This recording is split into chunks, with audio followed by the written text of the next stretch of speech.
This is another recording situation. Yeah, it is. Wow. It's a computer guy.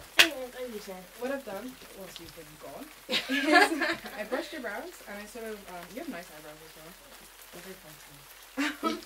So I brushed them up and then I've just sort of, I don't know if you could feel what I was doing. I've brushed them upwards like this and then I've gone down there just to taper it back down. Okay. So if you can have a look and see what I mean. So I don't want it to all be up all over just because of what you showed me. Then with this brown shade, well, it's kind of like a purplish tone. I think it'll work. I think it'll do the job. I've just put it on this brush. Ideally, this would be a firmer brush because it allows more control. But I'm gonna do a very light. See, I've tapped off the excess. I'll do a very light for them, so it's not anything crazy intense. I'm just trying to define.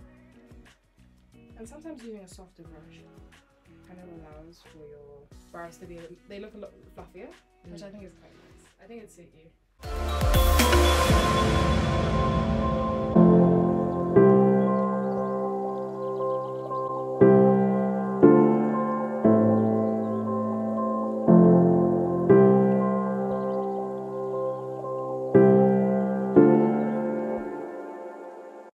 I'd say makeup for me has always been a creative avenue.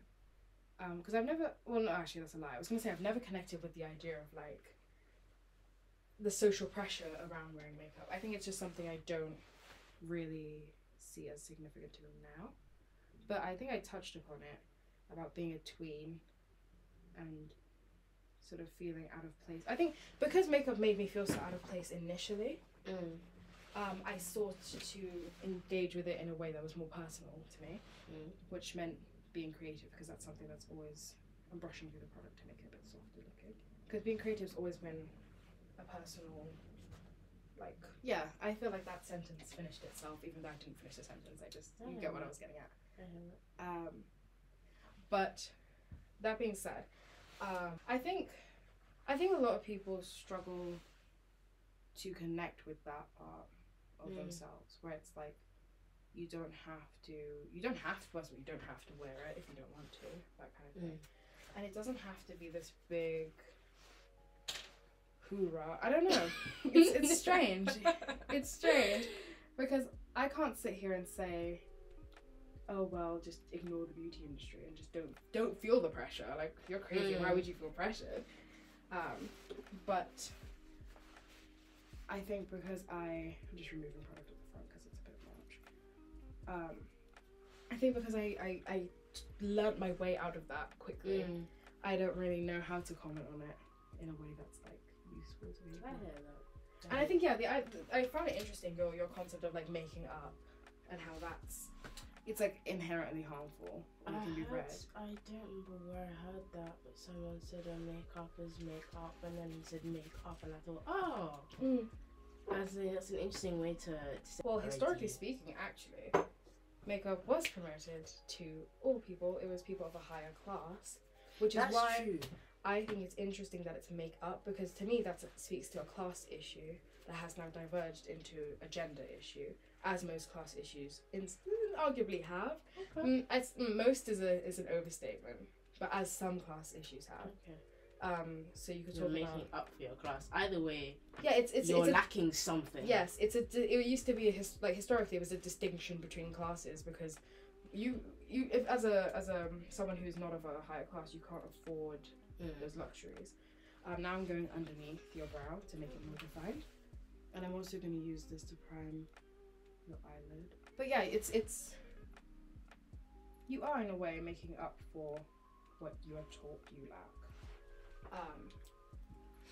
Do you think that we're taught we lack things as women? I mean, as black women as well, Definitely. I think that's a big part of the culture, really. You're not really... I feel like a lot of womanhood is centered around, like, learning to be more than you are, but not in a way that's necessarily always beneficial to you. Yeah, I have filmed so many interviews and they've not been caught on camera and people say gold dust, and I'm just there like, so I'm making shots.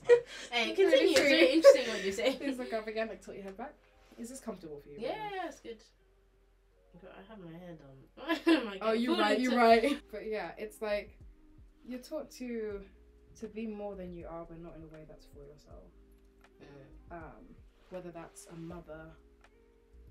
Well, you know, some people desire motherhood, and I wouldn't say that those people are wrong. But I would say when you are taught to be a mother from a young age, or you're taught to be a carer, that's not something that is meant to benefit you. It's meant to benefit those around you.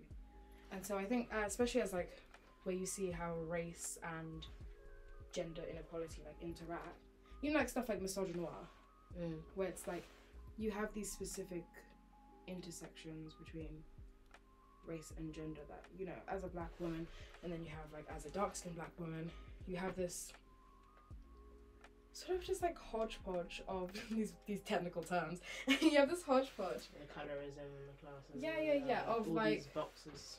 Of like things that you are taught you are not good enough in, or you're taught you could be better in. So yeah, I think to answer your question simply, yes, we are taught that we lack. And I feel like that's been the pervasive culture for a long time. And I don't really know if that's something that can be unwritten. Do you think it should be changed? That's a good question. And I feel like a lot of people would think, yeah, of course. I think it should be changed because, like, obviously, again, simple answer, yes, because it's not something that... I want you to talk. Leave the simple answers. Just No, but I need to start with the simple answer just because it's like, yeah, of course I do. But here's my expansion. You know what I mean? Yeah. I want people to seek autonomy within themselves. However, what I find issue with a lot of the time is centering beauty in different ways. So, yeah, okay, we have women being taught that that's what they should value in themselves, and then we're taught some women don't have as much to value as other women do. You know what I mean? But then I think that beauty should be decentered almost entirely from people's value. So when people raise, say, like a young black girl, and it's, oh, your blackness is beautiful, your blackness makes you valuable, your blackness makes you... See, there's a difference between your blackness is beautiful because it makes you pretty, and you look like this model, and you look like this person, and that makes you beautiful in the eyes of society. You're still affiliating them with a flawed system. You have to teach people to value the aspects about themselves that they choose, and value the aspects of themselves that they can curate in a way that's helpful and healthy to them, in my opinion. So someone's creative, someone's kind, someone's smart. And when I say smart, that also, the institution of education has its own qualms that we could address. But I would rather, personally, you know, like, treat my child with the respect and dignity I would extend to, like, an adult who is good at something or proficient at something. My immediate sort of compliment to go towards isn't, like, I like telling people they look good. If you look good, you look good, you know what I mean? But it's like, when I want to genuinely bolster someone's sort of self-confidence, or I want to see them happy, I will try to compliment something that I genuinely admire about them. And I don't think I genuinely admire the beauty of people in my life. I see them as beautiful people, but not because of how they look. You know what I mean? I can still acknowledge, you look good today. I like today, I liked your makeup. I said I like your makeup, but that was also a decision you made. If I say I like your outfit, it's a decision you made, you know? It's not an attribute of yourself that you can't change or that you haven't worked on. You know? And so I think that to me, and I'm using this fluffy brush and a very small amount of product, and I'm just putting it here so we can blend it into what I've done above the eyebrow.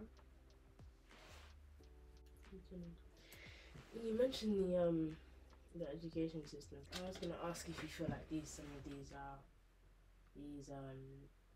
don't know what to call them, stereotypes or ideas, concepts, ideologies are kind of perpetuated there. Of what, inadequacy? Yeah,